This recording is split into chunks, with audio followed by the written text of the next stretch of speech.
Hello and welcome to the Flix Forum podcast, where each episode we go back and we look at a Netflix original film in the order of release.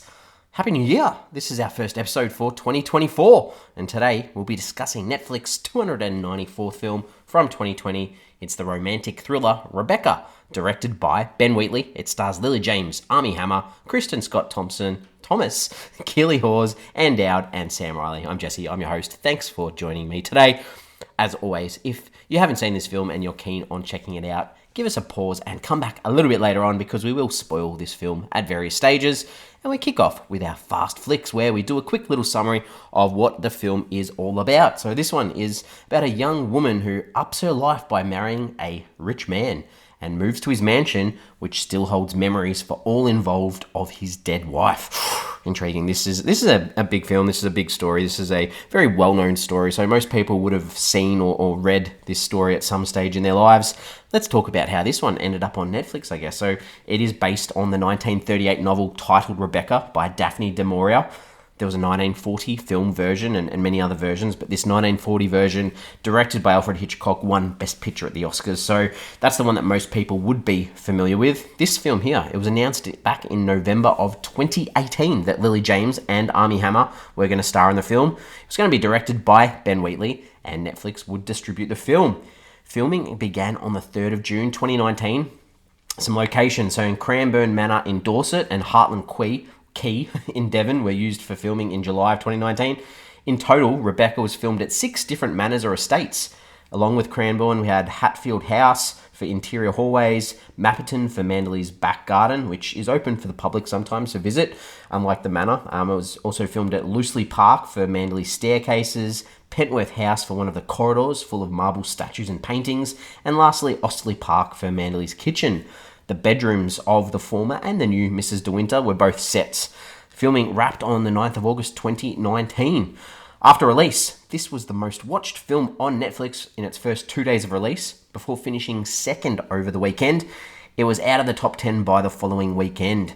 In November of 2020, Variety reported that the film was the 11th most watched straight-to-streaming title of 2020 up to that point. Just as in the book and the previous movie adaptation, Rebecca from 1940, directed by Hitchcock, the new Mrs. De Winter is never given a first name or a maiden name, whilst the late Mrs. De Winter is constantly referred to by hers. All right, let's look at the translations around the world. In Portuguese, it's called Rebecca, the Unforgettable Woman. Don't mind that one. Chinese, it's called Butterfly Dream. Not a big fan of that title.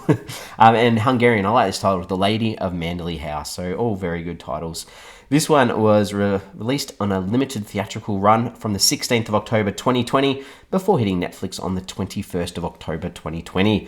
This cost about $18 million to make, so not too bad. It had 3 nominations at award ceremonies over this time.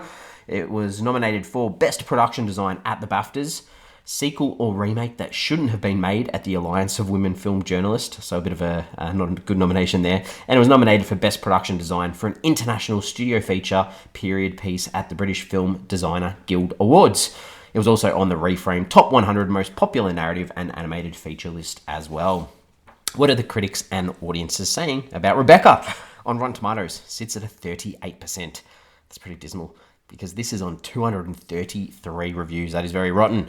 The audience, pretty much the same at 39%. That's on more than 500 ratings. IMDb, similar, sits at 6 out of 10 on 46,000 ratings. Letterboxd, a lot more people have logged it on here. It sits at 303,000 ratings, been logged by 420,000 people. So a lot of people have seen this film. Metacritic, again, not too good, in the yellow on both ends. What are my thoughts on this one?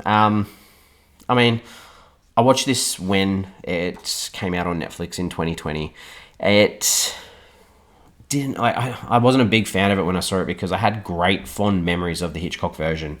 Because a close friend of mine introduced me to that Hitchcock version, and it still stays in my mind. I watched this again for this show. My thoughts have maybe improved a little bit, but not too much. So it's not a great film, really. Let's talk about the characters.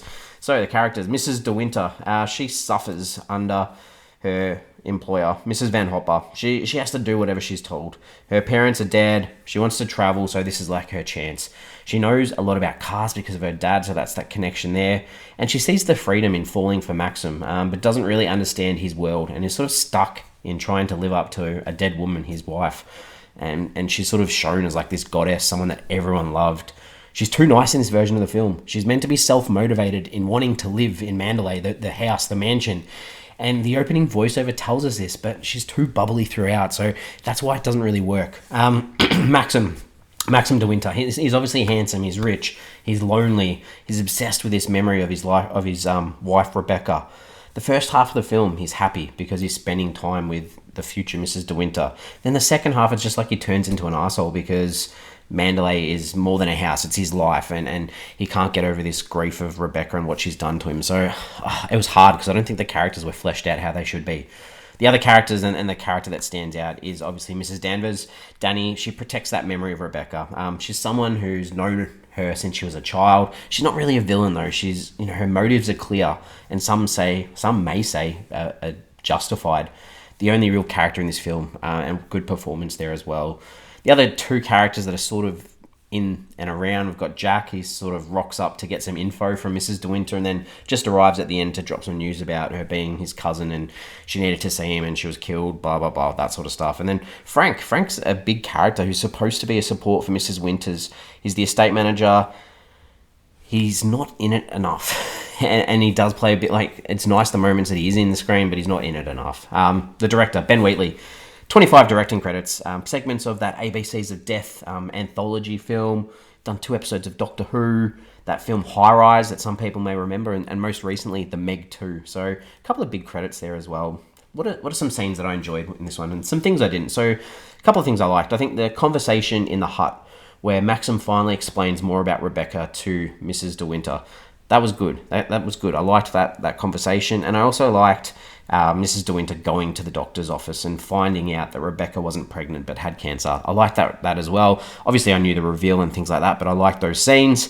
Things that I didn't like, I think Mrs. De Winter talking about cactuses. They go to this like park on this date in Europe, and how she learns everything she knows from books. I just thought a bit, it just wasn't really interesting. The same with when, they're in this park and her and Maxim are looking through these binoculars and they're just seeing like people having sex on a boat. Why? Like, it just was random. And then they go down to the beach and they go in the water and she goes for a swim and he's super hesitant and why he's afraid. You understand that. But he just finally goes in the water. It would have been more impactful and make more sense if he refused completely, and that would have added more illusion to his character. The black ghost thing that Mrs. De Winter sees in the sky twice. Just rubbish. This film's not about a ghost. It's about the presence. It's about the house. I don't know. I just didn't think... And they were really poorly CGI created as well.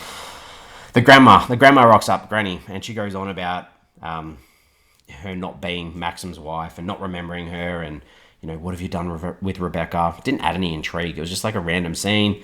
Maxim cracks it at his wife when he finds out that she met with the cousin Jack. It just felt unnecessary. And that whole ball thing, that setup at the ball, it was just, it just wasn't impactful, I guess, because Maxim tells her, the whole idea was a mistake and that he should never have brought her here, and walks off. And it was just really poor because then the next scene, she's pretty much sucking up to him straight away. And I don't know, just didn't, the reveal, and obviously this is all done through Danny and her manipulating the situation. It just wasn't done very well. So a little bit frustrating. Themes, ideas. This is obviously about past lives, about memories, about the dead having revenge or secrets, and that idea too of loneliness. And work, that idea of love too, I guess. The idea that it's worth walking through flames for love that you see in this fire at the end of the film as well. What did I take away from this film? Mandalay, the house. It's meant to be a character that links closely to Rebecca. It just wasn't there. I mean, the only thing we sort of saw throughout this film is a whole bunch of stuff in the house having the letter R on it. And that doesn't count. This film is about that house and that link to Rebecca and how that's meant to make the new Mrs. De Winter feel. And I don't know. It was missing a lot, this film, for me. Questions, ponderings. Maxim sleepwalks in this film. It's mentioned, it's seen, but it's not really explained. It's just pointless. Anyone have any other interpretation of that? I don't understand it. I'm ready to wrap this up. I probably didn't dislike it as much as I remembered, but it still pales in comparison to the Hitchcock version. The characters, they're just not developed enough to work, except Mrs. Danvers. I'm sort of like, yeah, I liked it a little bit more. My original rating when I watched it in 2020, I gave it a 2 out of 5. I think I'll bump it up to a 2.5 out of 5. Still not a great film. I mean, it looks okay at times, but it's just not really there. It's missing so much, so very frustrating for me. We're on socials. We've got Instagram, we've got Facebook, and we've got X, formerly known as Twitter. Jump on, give us a follow, give us a like. The question for this week's episode is: Have you watched Hitchcock's version? It's such a good film. I highly recommend it. Watch it, think about it, and then think about how much better it is than this film. And there's so many good stories about Hitchcock, his first film that he's come over to make in America, and the issues that he had with the idea of censorship and things he could show on the screen at this stage. It's just got such a good story, such a good history, and just such a better film than this one, unfortunately. All right, we're back next week. Next week, we've got a film from 2020. It's a Norwegian film. It's a psychological thriller horror called Cadaver. Or Cadaver. It's got a K in the Norwegian title, but in English, Cadaver. It's directed by Jaren Hendel and stars Git Witt, Thomas Gulstad, and Thorborn Haar. Give that a watch. Check it out. We'll see what it's like next week. As always, thanks for joining me.